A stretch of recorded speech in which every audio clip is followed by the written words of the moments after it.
belong in cages. So Tuesday was Juneteenth. It is the celebration of when the last slave under chattel slavery was freed. But I hope y'all realize we haven't freed slaves in America. Not in prison. That we have a clause in the Constitution that says if you are incarcerated, you are still a slave. And so we are wanting to make sure that we connect that, because all of this is connected. Mass incarceration and mass deportation are connected. And so we are not here just to free one group of people, but to free all people. We are here for the liberation of every person. Because I'm not free unless everybody's free. Right? I'm not free unless everybody's free. And so what are we going to do? May we follow in the footsteps, as Queen Mother talked about today, of Sister Harriet Tubman, who was not satisfied with her own freedom, but went back and back and back to free others. And that is the call for us. So many people called us and said, are y'all still having this? And we said, oh yeah, we're still having this, because we still have people in cages. We still have people in cages. On executive order, we have just set up a system that will cage families indefinitely. I'm not okay with that. I'm not okay with families living in cages when they could be free and be family. Not only to themselves, but to all of us. Because when we put this system away, we find our family, and that's what I have discovered. I have found my family across every line of division possible. I have found my family, and we must do that. We are here to stand against zero tolerance. God, I sure am so grateful I didn't get zero tolerance in my life. Anybody ever screwed up in your life? Did somebody say to you zero tolerance?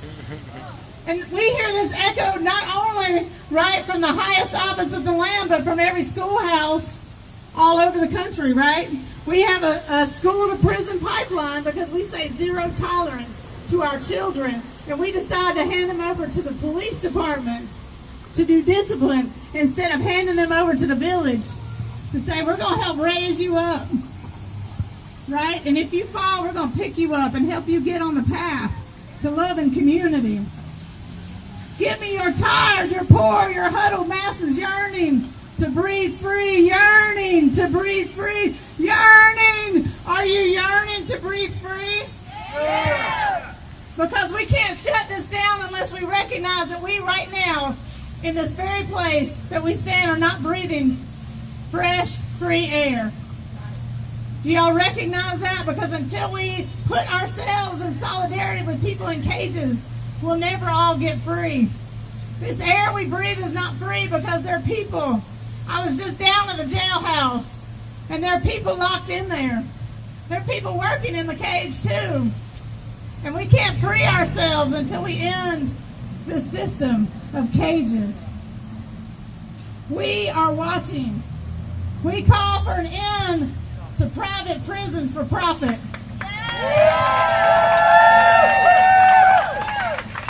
We will not tolerate corporations making profit on our people's bodies. That is immoral. And that is no different than slavery. So I want y'all to say with me this. Let my people go.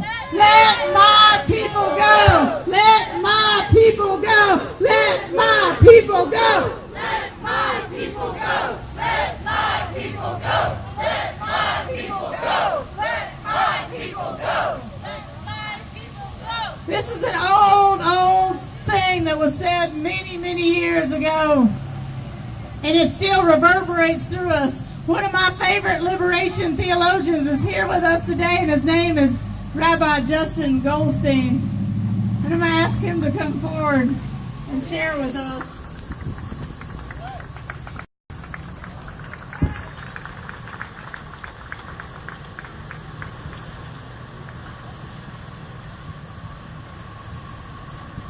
It's a very old story. Systems that are designed to divide one another. Nelson Mandela said that there's no keener way to know the soul of a society than by how it treats its children. Does your soul allow for you to put children in cages? No. We are privileged to live in a nation in which our society is supposed to be a reflection of the souls of the individuals that make up this nation. And we all share one thing in common. Every single one of us standing here shares one thing in common. If you're an immigrant, then your ancestor was an immigrant. I don't care if your ancestors came over on the Mayflower. If you're not an immigrant, then your ancestor was an immigrant. I don't care if you crossed the Bering Strait during the Ice Age. If you're not an immigrant, then your ancestor was an immigrant, because people move. And since people move, we rely on societies of conscience and morals and compassion to welcome the stranger.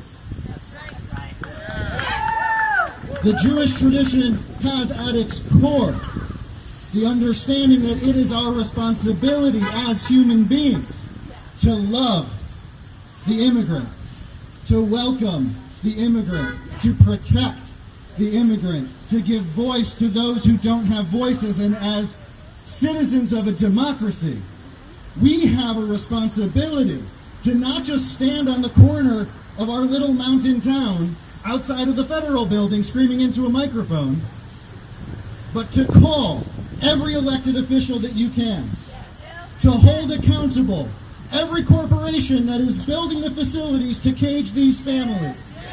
You need to boycott the corporations that are building the facilities. And you need to support the companies that are refusing to support the system that is designed to separate people. Because that is how we make changes in our societies. By love. By supporting those who are most vulnerable. By standing up against those who do not speak for your soul. You don't have it in your soul as a moral human being to allow for a child to be in a cage. Not for 20 days and not indefinitely. Not for one single day. Not in my name and not in your name. So how do we move forward not knowing what the future will bring? What we do know is that we have laws and that there are people in place who are responsible for enforcing those laws.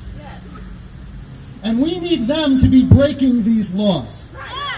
Because an unjust law is not a law worth following.